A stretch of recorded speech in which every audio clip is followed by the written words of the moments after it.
Selamat pagi teman-teman semua. Kita akan melanjutkan pembahasan dari mata kuliah Matematika Informatika. Pada kesempatan ini kita akan membahas mengenai diferensial numerik. Oke, saya akan tampilkan slide-nya.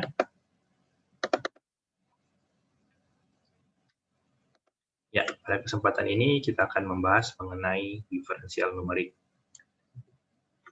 Di dalam pembahasan ini kita akan bahas mengenai metodenya, kita akan bahas juga mengenai diferensial tingkat tinggi, dan juga kita akan membahas mengenai tingkat puncak kurva. Nah, materi yang ada pada slide ini diambil dari dua referensi yang ada, seperti yang tertulis di layar. Oke, kita akan masuk pada topik pembahasan pertama, yaitu metode diferensial numerik. Seperti yang telah kita ketahui bersama, diferensial itu pada awalnya itu dia menggunakan konsep limit. Jadi di sini ada konsep limit, dan untuk perhitungan secara numerik ini, di mana limit delta X mendekati 0 itu akan diganti dengan suatu nilai H. Nilai H itu mungkin nilai intervalnya. Sehingga rumusnya akan menjadi seperti ini. Nah, jadi di dalam diferensial numerik ini nanti ada 3 metode, tapi nanti akan saya jelaskan secara satu persatu. Nah, delta X di sini diganti menjadi H,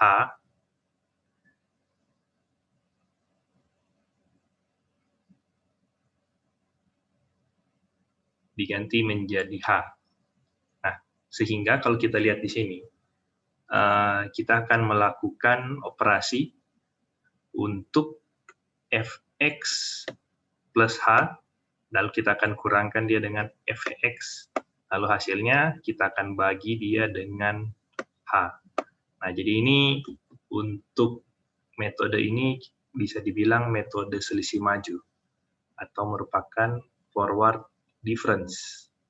Jadi ada forward difference, di mana di sini ada fx dan ada fx tambah h. Nah, ini merupakan pengembangan dari konsep limit yang tadi. Nah, jadi untuk yang numerik ini kita menggunakan interval yang disimbolkan dengan H. Nah, selain metode selisih maju ini, kita juga ada namanya metode selisih mundur, di mana fx-nya berada di sini, dan kita mundur. Kita mundur dengan mencari nilai dari fx kurang h, fx minus h. Nah, hasilnya setelah hasil selisih tersebut, lalu kita bagi dengan h. Nah, selain dari metode selisih maju dan selisih mundur tadi itu juga, kita juga bisa melihat ada yang namanya metode selisih tengahan. Nah, untuk metode selisih tengahan ini merupakan pengembangan dari kedua metode yang ada sebelumnya, yaitu metode selisih maju dan metode selisih tengahan. Di mana untuk metode selisih tengahan ini, dia sudah ada di sini fx tambah h, dan juga di sini sudah ada fx minus h. Nah, fx-nya itu dia berada di sini. Berada di titik ini, di tengah ini. Nah, karena ini kalau bisa dilihat, fx-nya yang ada di tengah sini, dan ini dia antara dua garis H yang ini ya, antara dua garis H yang ini, itu merupakan metode selisih maju. Sedangkan untuk H yang di belakang ini, itu ada fx dan ada fx minus h, itu merupakan metode selisih mundur. Ya, memang metode selisih tengahan ini merupakan kombinasi dari kedua metode yang telah dijelaskan sebelumnya. Sehingga rumus untuk mencari metode selisih tengahan adalah seperti ini, yaitu fx tambah h dikurangi dengan fx kurang h. Nah, jadi kita akan mendapatkan sebuah garis di tengah ini, di fx ini. Oke, nah ini adalah konsep dasar dari ketiga metode yang ada, ketiga metode diferensiasi numerik yang ada. Yaitu yang pertama, metode selisih maju, yang kedua adalah metode selisih mundur, dan yang ketiga adalah metode selisih tengahan. Nah, selanjutnya, di sini kita akan menghitung terkait penggunaan metode selisih maju, metode selisih mundur, dan metode selisih tengahan. Nah, di sini ada suatu fungsi. Fungsi fx sama dengan e pangkat minus x dikali sin x tambah 1. Nah, untuk range yang kita lihat di sini yaitu dia diberi range antara x bernilai 0 dan juga x bernilai 1. Dengan interval atau h, dia intervalnya adalah 0,05. Nah, jadi kalau kita lihat di sini, x dari 0 itu ada penambahan, ada increment 0,05. Jadi dari 0,05, 0, 0,05, 0,1, 0,15, 0,2, dan seterusnya. Nah, untuk fx yang ada di sini, ini merupakan hasil ketika kita memasukkan nilai x ini ke dalam rumus yang ada, yaitu e pangkat minus x dikali dengan sin x ditambah dengan 1. Nah, pada kolom selanjutnya ini merupakan nilai perhitungan eksak dari f aksen x, di mana turunan fungsi dari e pangkat minus x dikali dengan sin x tambah 1 itu adalah seperti ini.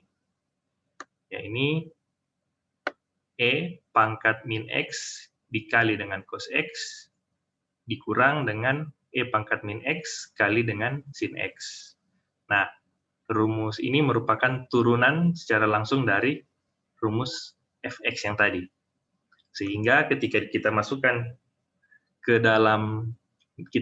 nilai x ke dalam turunan dari fx tersebut, maka hasilnya akan terlihat seperti di kolom eksak yang ini. Nah, selanjutnya kita akan melakukan perhitungan untuk metode forward difference atau metode selisih maju. Selanjutnya juga kita akan melakukan perhitungan untuk metode backward difference atau metode selisih mundur, dan juga ada central difference atau metode selisih tengahan.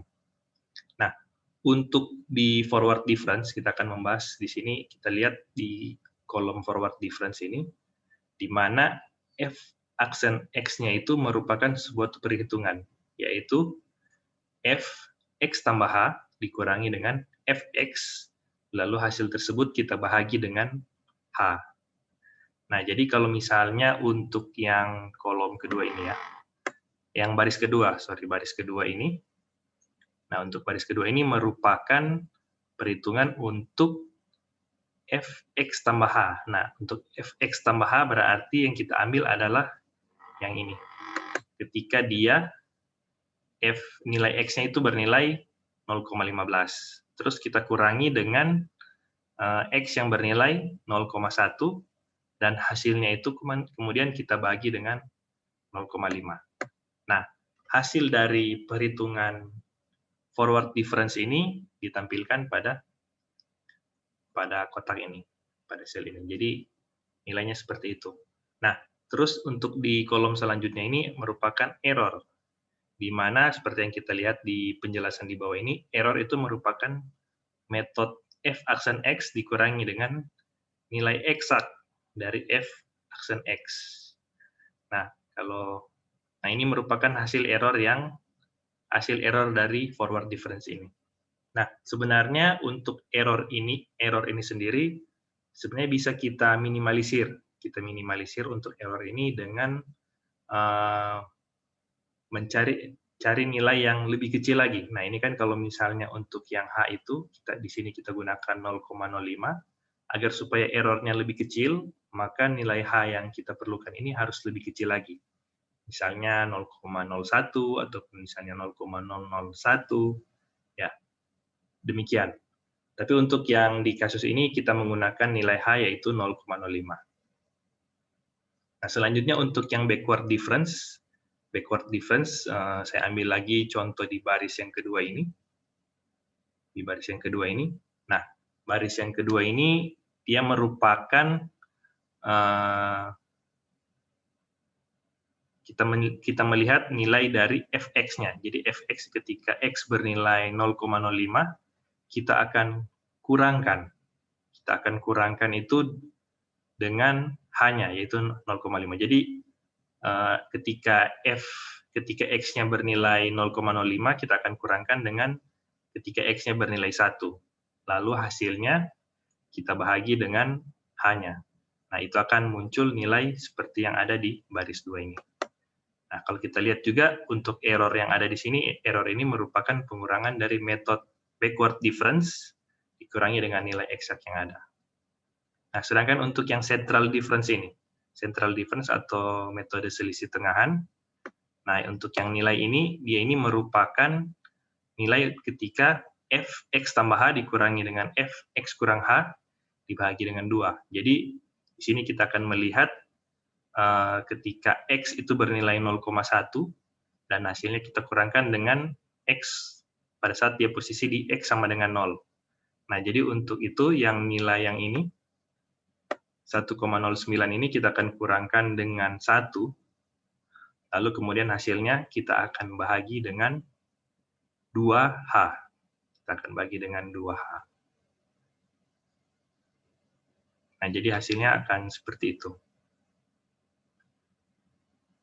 Nah, seperti kalau yang kita lihat di sini, berdasarkan error-error yang muncul seperti ini, nah, berdasarkan error yang muncul seperti ini, kalau kita lihat untuk yang central difference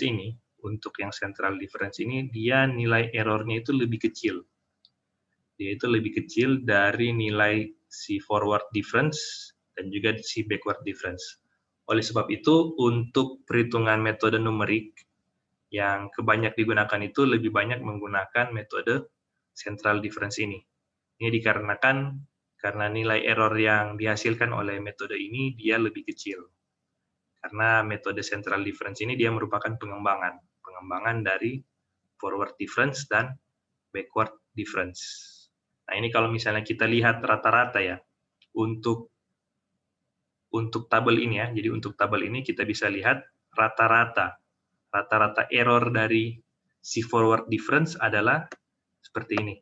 Jadi dia minus 0,027 sekian-sekian. Sedangkan untuk rata-rata error dari si backward difference untuk fungsi ini, dari interval 0 sampai 1 adalah 0,2855 sekian-sekian.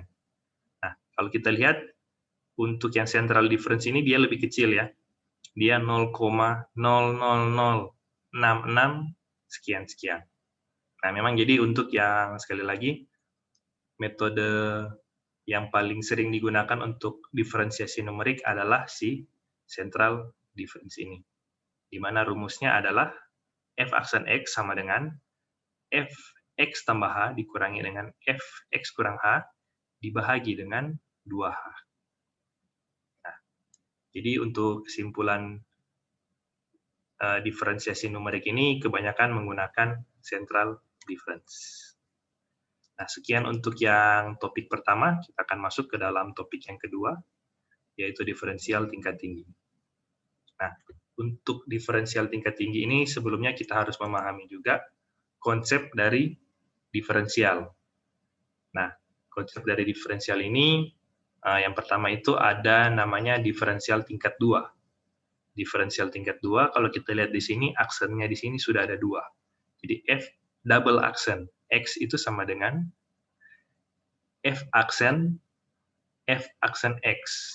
Nah, jadi ini ada merupakan diferensial dari rumus Fx, yaitu F aksen X, kemudian kita turunkan lagi, kita diferensialkan lagi. Nah, jadi di sini mengalami ada 2 kali penurunan. 2 kali penurunan fungsi. Nah, selanjutnya ada juga namanya diferensial tingkat 3. Nah, diferensial tingkat 3 ini berarti 3 kali fungsi itu diturunkan. Nah, kalau kita lihat di sini, dia sudah menggunakan angka di sini ya, jadi f 3x, atau ini turunan ketiga ya, turunan ketiga, diferensial tingkat 3 dari x, yaitu si f double aksen x ini diturunkan lagi. Nah, jadi ini bisa diambil kesimpulan itu diferensiasi tingkat n itu atau f dalam tanda kurung n x itu merupakan f n kurang 1 x kemudian kita diferensialkan. Nah, jadi untuk konsep diferensial seperti itu. Oke, kita akan masuk ke dalam contoh aplikasinya. Nah, di sini ada diferensial tingkat 2. Nah, diferensial tingkat 2 ini untuk diferensiasi numeriknya ini adalah seperti ini. Nah, ini masih menggunakan konsep yang sama ya. Masih menggunakan konsep yang sama seperti tadi. Di mana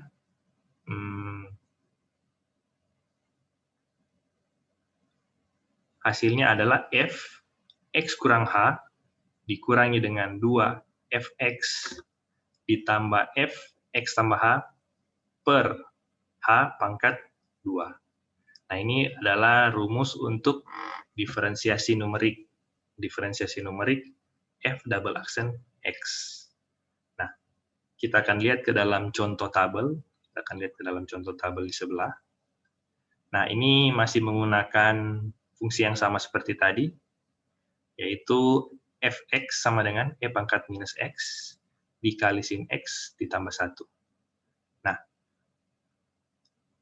untuk turunan secara eksak dari fungsi tersebut adalah e pangkat minus x dikali dengan sin x kurang cos x dikurangi dengan e pangkat min x dikali dengan sin x tambah cos x, seperti yang sudah dituliskan di catatan ini.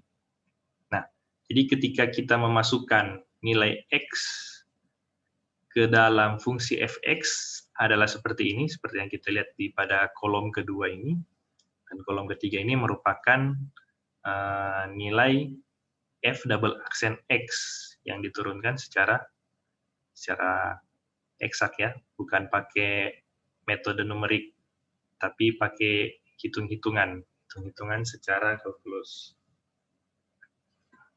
Nah, ini merupakan hasil, jadi ketika dimasukkan ke dalam rumus yang tadi, rumus fungsi yang sudah diturunkan tingkat 2, diferensial tingkat 2 adalah seperti ini, seperti yang di kolom ketiga ini. Nah, selanjutnya, ini ada di kolom berikutnya adalah yang terkait diferensiasi numerik, diferensial tingkat 2, di mana kita memasukkan nilai-nilainya berdasarkan nilai fx yang ini. Nah, jadi saya ambil contoh untuk baris yang kedua ini. Dia mengambil dari nilai fx minus h. X minus h berarti yang diambil adalah nilai yang ini. Terus dikurangkan dengan 2 kali fx. Fx itu merupakan nilai ini. Nah, selanjutnya ditambah dengan fx tambah h.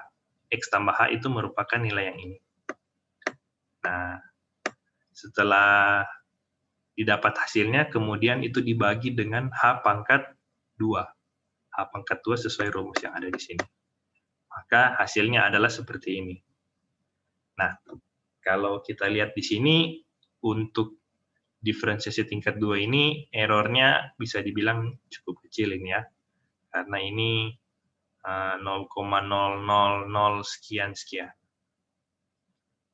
Nah, jadi untuk diferensiasi tingkat 2, dia seperti itu.